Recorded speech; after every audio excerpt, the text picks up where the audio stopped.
come on up.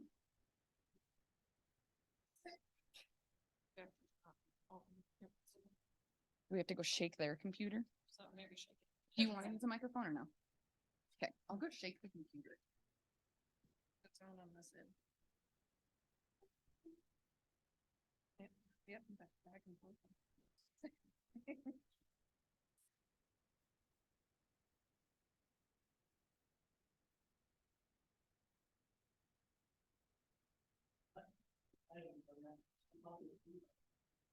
Greenbelt passport can be a leader. Does he have surgery?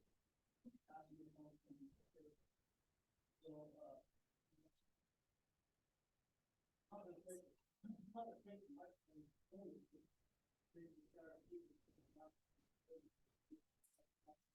guarantee. Anyway, Greenbelt passport has been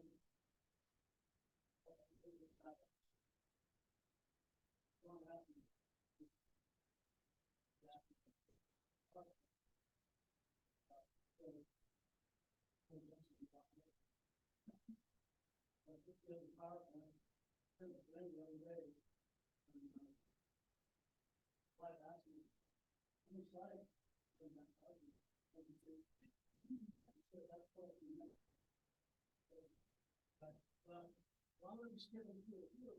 I just want to show you that you can do that. And here in the infant state, we have a lot of experience, but not necessarily experience. So, Greenbelt Task Force was formed in 1990, 20 years. They developed 12 miles, 12 miles there inside the city of the river. Get Malaysian out. From this point right here, on the other edge of town, to this point of the Evans Bridge, the trail falls along the river, and then it loops up, makes a big red trail right here, altogether about 12 miles, and then this little piece right here is a zigzag. So we have a very extensive trail system. However, about 12 years ago, we've done absolutely in 2010. The reason is because this guy, John Freeman, they get involved in this. John retired in 2021 from education college. He got out of life. He got out in addition to forward. John was rather than the actual those who have don't remember to be happy. 10 years, so a lot of people show up that Sunday, Tuesday of the month, and voted in the American Law Country getting connected. So that's a good idea. They want to restructure for the young. And so he'll tell you,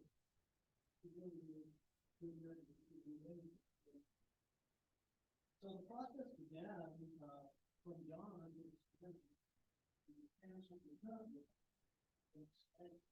and it started with surgery. And we were opposed to it because it helped maybe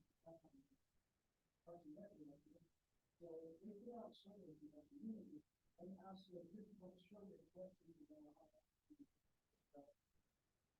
time of the day,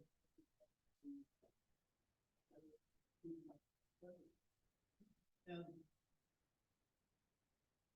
we asked all those questions. Well, we were expecting about 150 responses from the community. We got 760 responses, and we got all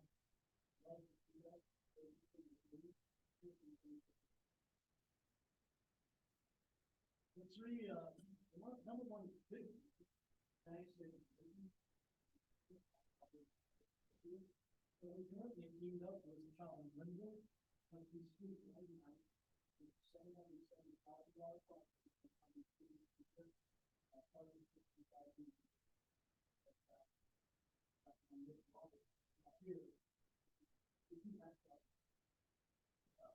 But there were three other things that came out. They wanted to see more trails. They wanted to see paved trails. They wanted to connect the park.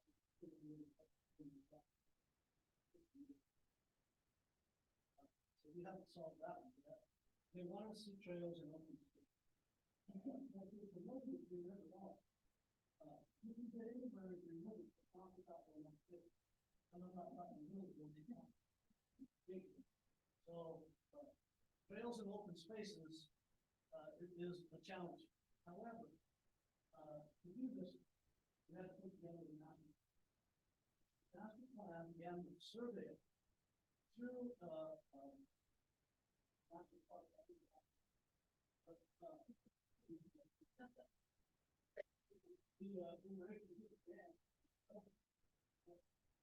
So, master plan survey will also include public open houses, we have work groups, public groups, WM, on the city. We have public hearing groups. It was an amazing process, and I think it was 2 weeks for two councils to not plan to relate to it. And we want to do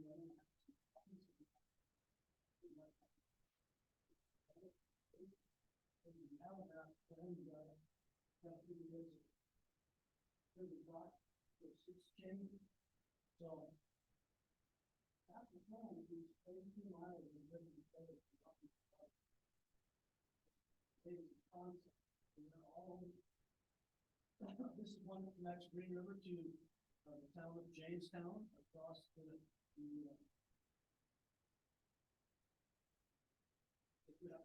river, and then we have the wetlands.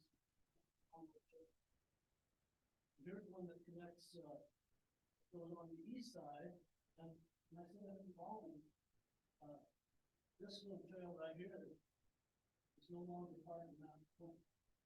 Here's why, because right there sits the shooting range, and there means my daughter now that we're going to do a shooting range. You might need to take that out. There's some these trails will be inside the city limit to connect parks and also to connect us to the north side of town. And then this trail goes up South Hill.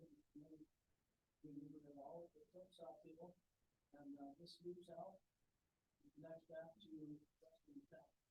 What I want to talk to you about real quickly is this little trail right here. So, tons of challenges. Started out and then it evolved to something a little bit different. So this is how it was laid out on the map.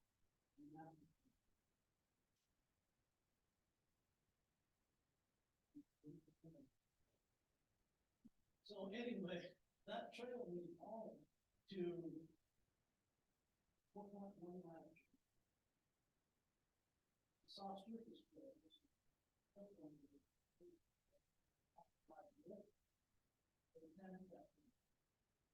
So, really that, the plan is a 7-foot footprint, 5-foot below, and then it has to follow guidance. So you have to drop guidance.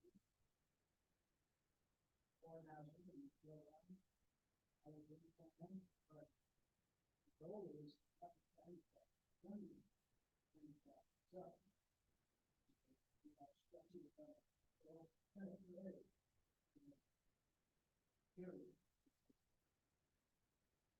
This trail has sometimes studied with elevated things from and it says 1,000 feet. So soft trail is real good. I have a little bit of history on second. I'm going to skip through these because I have to. But anyway, soft surface trails have to be lined up with the accessibility, but there's some stuff from the trail. And so why shouldn't anybody be able to tap? I have the opportunity to be a part of it. Whether it's a wheelchair, whether it's you want to be, those who are struggling. So here's some views along the way. You can see the Wind River Mountain, that's been 8 miles away. See, one of the things, I'm going to be kind of involved with this, and powerful is knowledge. But these people away from the next time, even the cat. But you can tell if it's from Wyoming, you can tell the temperature is about 12 below, like that. This is looking for the Rock Springs. There's a sunrise maybe. The challenges that we face with this, but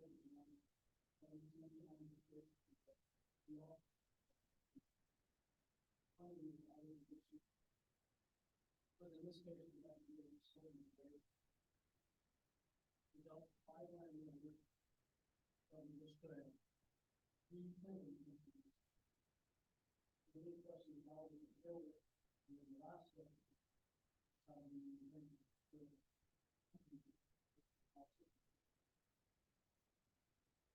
The funding, we're 501c3, we rely on donations, fundraising, grants, which doesn't mean we don't have to.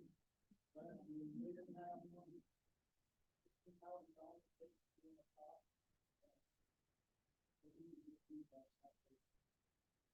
If you live in the time post-COVID, and many people are involved, they want to get involved, they want to give up their time, other resources, especially in our community, they have very interest, we have solar industry, we have people who want to live in a really good time, and you said before, we got to capture this important. So our inspiration for this trip came before the community. And we really thought we should invest in, I think, spend the entire thing talking about itself, putting in the cash. But P2 is really working on the things happening. Justin gave public speaking to this business. Yeah, the streets are in front of you. You have choices. Anyway, Justin became the first man in the world to understand this language. He wants CNN, ABC, NBC, Justin, one of the people about information, he raises money, gives it out to people to make everybody to. I got a call on something on a very good.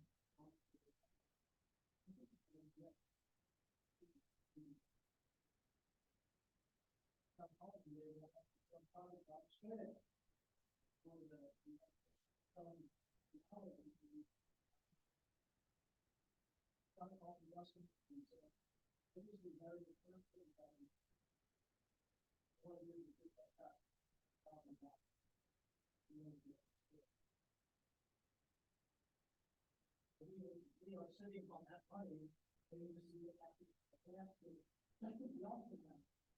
We also have several ADA access projects along with Greenbelt. We have to see how we just do that. Anyway, and then we had to go with something new. We adopted some criteria that's going to be too small to see, but we adopted the handicap community and stuff. So we have pretty good stuff again. And more about involved with the LM, they have criteria as well. And at the end of the day, you are moving there. And I have to be We went to the city and we contracted the package. That's the one we did, that's the one we did. But anyway, we met a guy by the name of Andy, laid out the whole thing. It was all ordinance, everything you have to have to get it out. So we have access to it. Now we go to the county. Let's see if I'm going to go around. We dealt with 5 landowners. Of course, the city of Green River and the Green Administration and the council. We have an outstanding partnership with BLM with massive help and enormous supply issues. Rockstar. The one thing that I've dealt with lately is that you think but if you really get out, I think in 5 days we have a phone call, in 2 weeks we have council, and in a month and a half we have a meeting.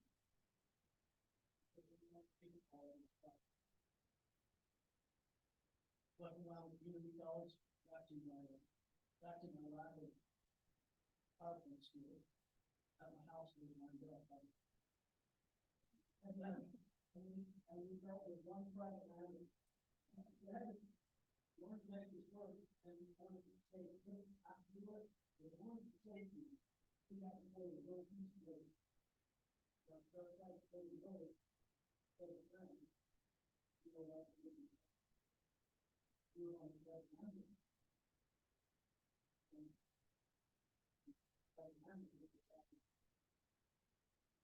All those, so, one landowner, we know the board. We have all of that taken care of. We dealt with 2 utility companies that are pipeline. We only have 2 different lines. We only have 1 folks who typically 5 to 3 weeks before we start the trip. In the morning, 17 days, something short of minimum. I mean, it was absolutely insane. But we did it. That's Rocky Mountain Power, we have an important meeting with them, so then we probably built the super shelter. So we have that pocket, we don't have the contract.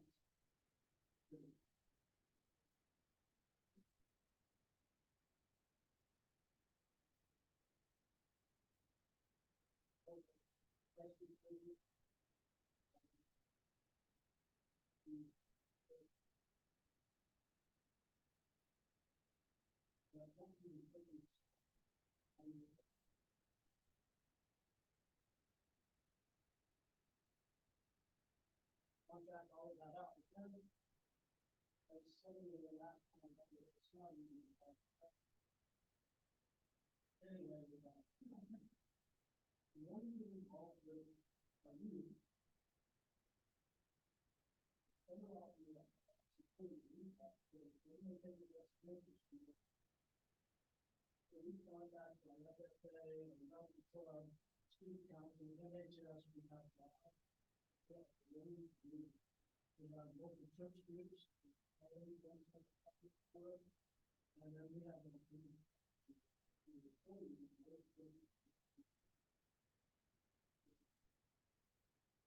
then lastly, how do we maintain it?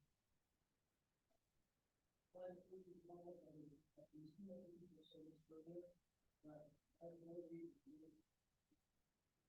they do when it comes to the landowner. And even now, $5,000 a year ago.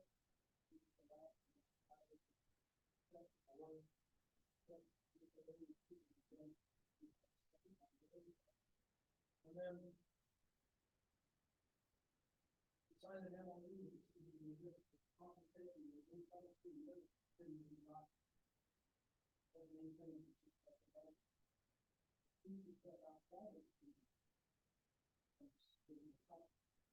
So we decided we want to use to be limited. And we made that password to put the and that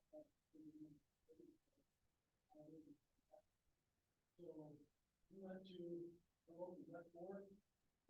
We will go back and here, it's $15,000. It's going to go to crack seal.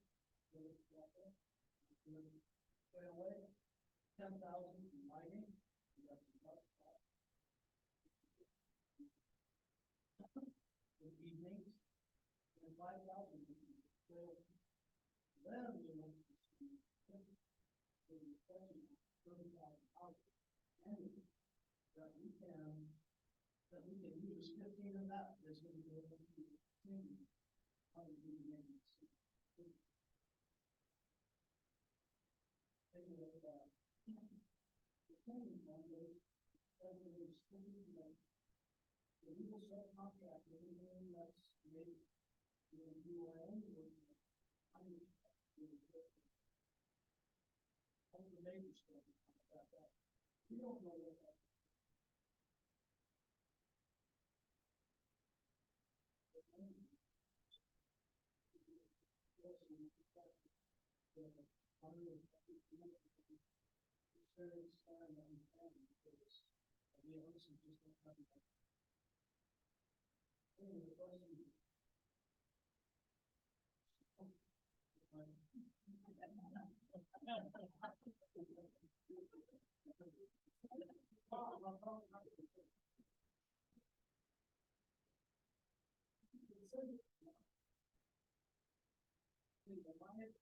Are you guys using any of the 620?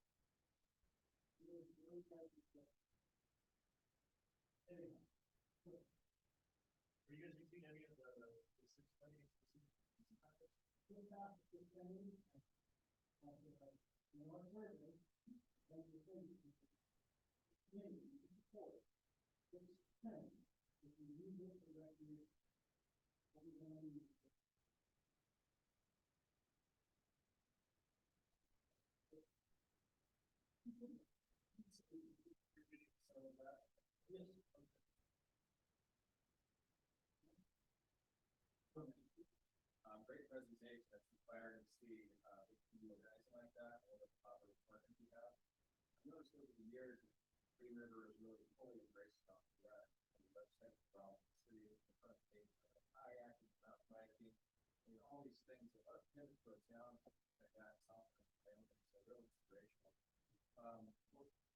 This board's been together for a long time, it sounds like. You're crediting our former legislator with that. How do you tap that board and invigorated over all those years? People like you that are good enough to do the work. John is amazing stuff, and he's figured out one thing that how he wants to do something. The fact that it's great. There's no saying, first right across the street,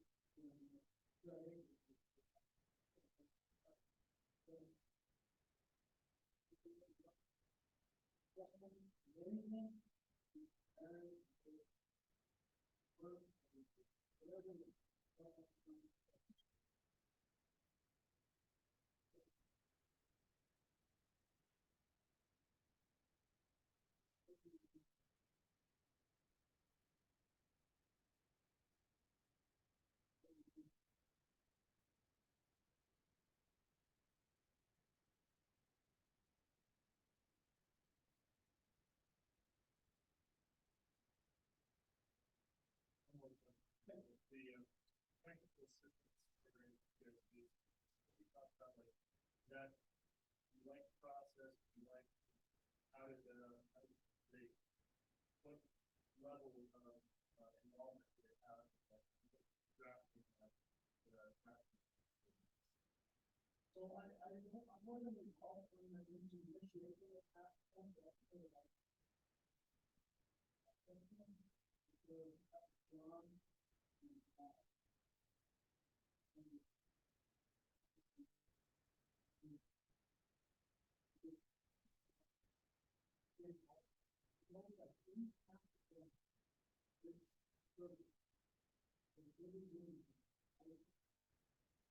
Yeah,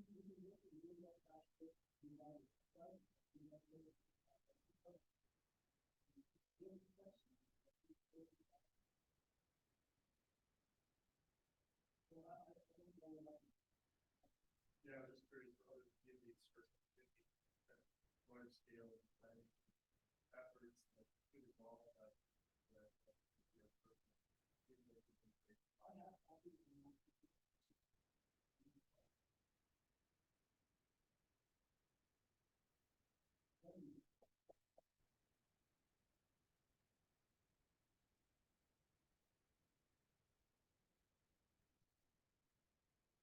And like Tom said, if you want to see the master plan, it sounds like they have some copies. So maybe you can grab that and get some good ideas as you start to think about your project. So next up, we have Amy McAlpin. And I forgot to mention too, Tom is involved in the Greenbelt Task Force, and John Freeman, previous legislator, does serve on Sweetwater County Outdoor Recreation Collaborative. And we're really grateful for his involvement. Celia and I were able to go out with him and take a look at the Skyline Trail and just where this system would exist. And it's just really cool to see already how it's being utilized and to see what could come. So Amy is here to talk in a little bit different light on a different type of outdoor recreation project. And so Amy is a member and on the steering committee for the Wind River Outdoor Recreation Collaborative. You want this?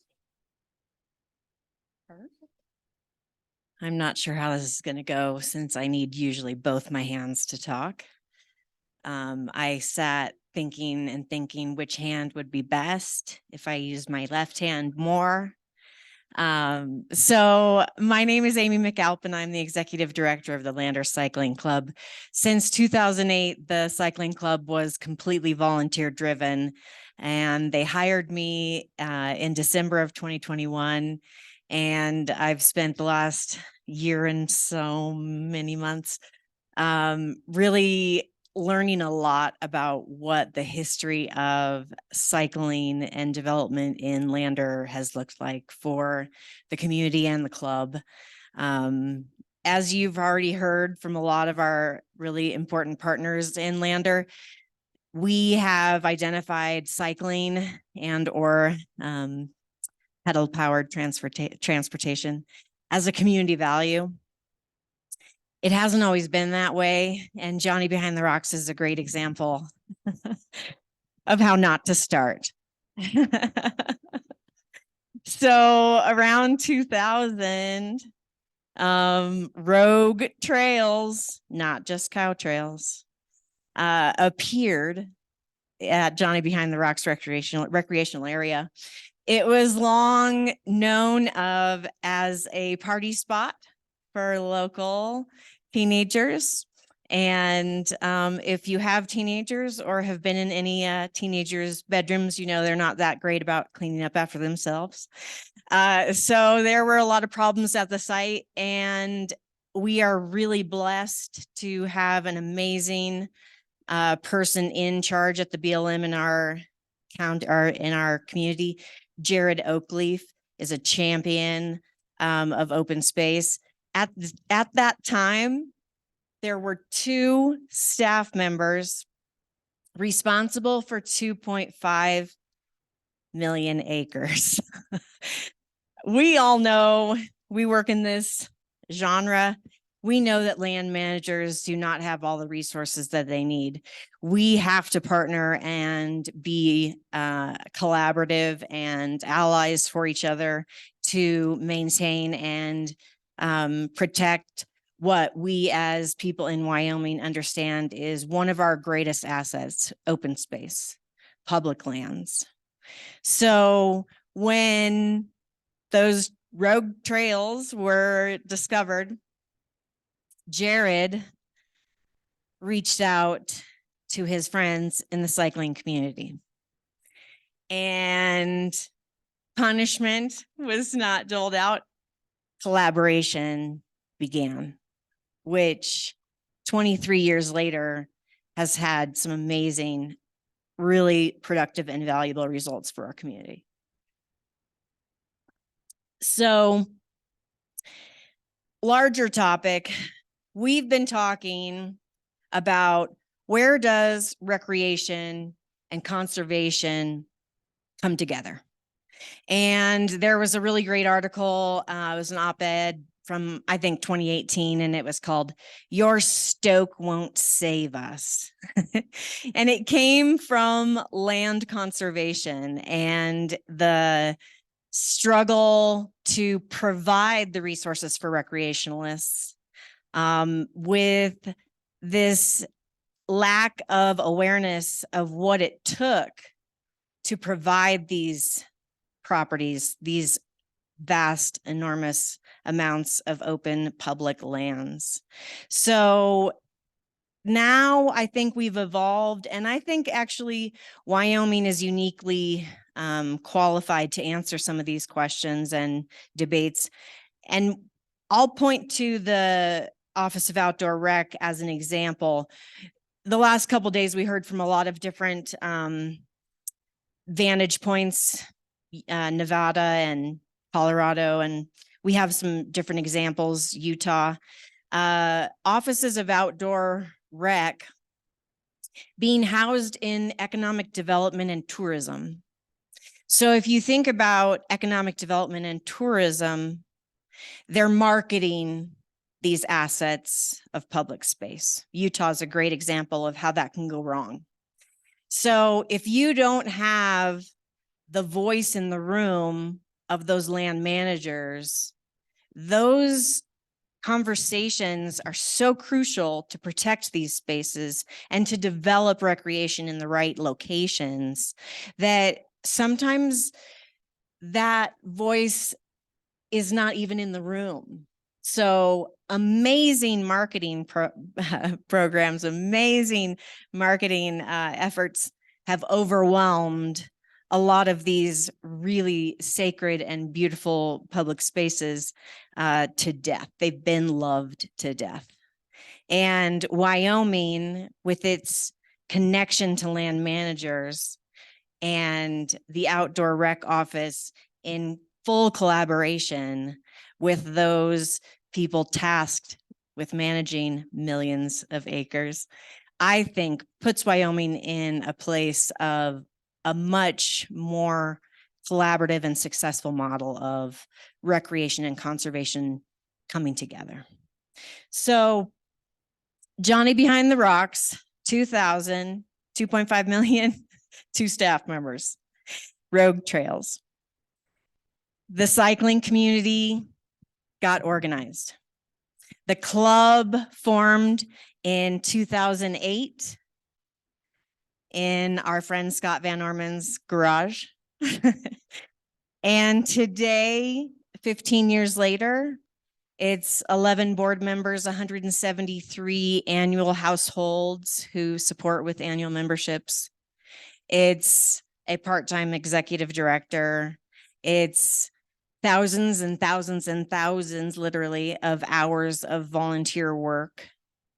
And it's really amazing, successful partnerships with land agencies and multi-use recreationalists.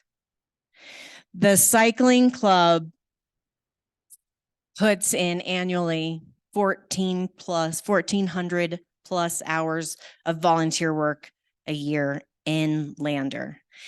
Over the last 15 years, they've grant funded Strider bikes in every elementary school in the county, 28 mountain bikes in the middle school, dirt jump parks, upper brewers, lower brewers, trail development, advocacy, bike racks on Main Street, amazing projects and programs, and all in service and added equity in the community. And I would say that the collaboration, not just between managers, agencies, and the club, but of different types of user groups is quite unique. The last couple of days, hearing a lot of different people speaking about biking and bike trails and hiking trails as different things. And also a lot of other facilities and properties that are exclusive to bikes. Lander is not in that realm. The master plan that we'll talk about. So here we go, illegal trails. And now we're approved for 60 miles at Johnny Behind the Rocks of trails, not just for mountain bikes, but largely because of the partnership and planning with the club. We have collaborated since 2010 and produced a master trail plan with the cycling club in 2012. The language within that master plan is all about multi-use. And I would say that recreation and multi-use is just as heavily embedded in the content of that document as is concern and protection for natural resources.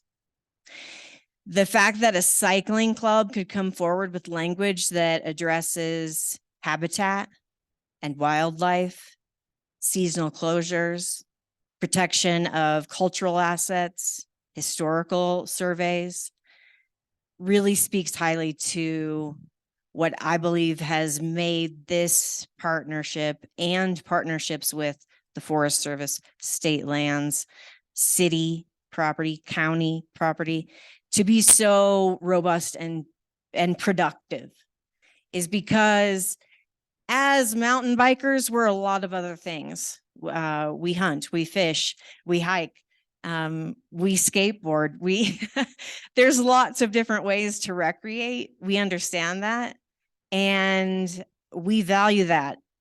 As a small community, especially, we are interconnected.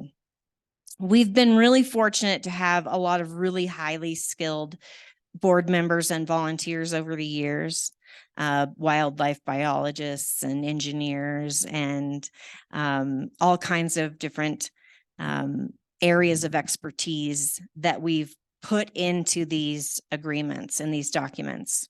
So I think the BLM's strategic plan, master trail plan, was approved in 2016. And then here we go into our most recent strategic plan as a club. In January, we got together with our trails committee. We chose 15 days of trail work for the season. And then we met again and decided areas of focus in support at Johnny Behind the Rocks, in support of new trail development in Sinks Canyon, in support of existing trails on Forest Service property, and beyond. When we talk about sustainability, we all know that there's a lot of flexibility that goes into these living documents of master plans, strategic plans, and the ability to pivot and be flexible and adapt real time is really important. Without those relationships, that becomes really difficult. So when we think about land managers and agencies, we sometimes as recreationalists forget that that work contains some pretty heavy language in perpetuity. Forever. That's pretty tough. That's pretty tough work. Conservation easements in perpetuity. Public land in perpetuity. As recreationalists, we're about 2.5 hours and we're out of here, right? On a trail. But the cycling club with land management and community stakeholders, I think has been able to establish a relationship and a promise. And we've backed that up with actual time on trails And I think that's one of the most important parts of the legacy that the club is creating for itself in Lander. So when I began, I started talking about the complications of recreation and conservation. What we know in this work is that we need to inspire the next generation of land stewards.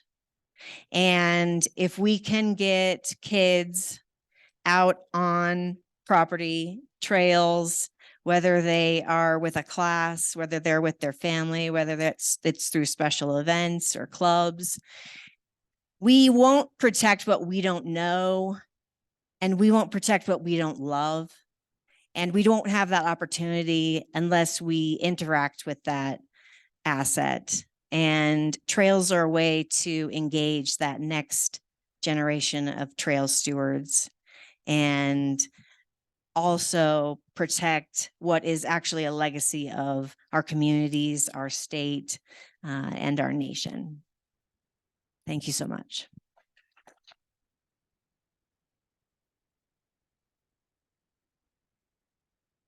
Does anyone have any questions? So what is that the club does fundraising? Plug the. So we have 3 streams of revenue, and I would even call that just 2. Local annual members. So we have 173 annual household members, which is 1/3 of our budget.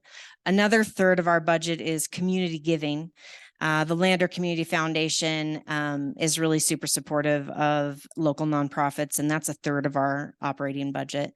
And then the 1/3 is special events. As a club, it's important to us to promote all types of cyclists: road cycling, gravel, mountain bike, fat bike, strider bikes, all types of cycling, commuting or on trails. And one of our largest fundraisers is called the Jurassic Classic Mountain Bike Festival. It's our 12th year. It is super silly and fun, but also within that 4-day festival, we have 2 solid trail building days that we do some work out at ASI for Professor Wells. And we also use that as an opportunity to promote our different trail systems. And we do trail work at Johnny Behind the Rocks during that festival as well. Last year, we had 30 volunteers who did a 4-hour stint of trail work at Johnny Behind the Rocks. And that was actually largely visitors and festival attendees. So that was pretty exciting to have people outside of our community tapped into the message and actually investing in a trail system that doesn't belong in their backyard. So. Yes.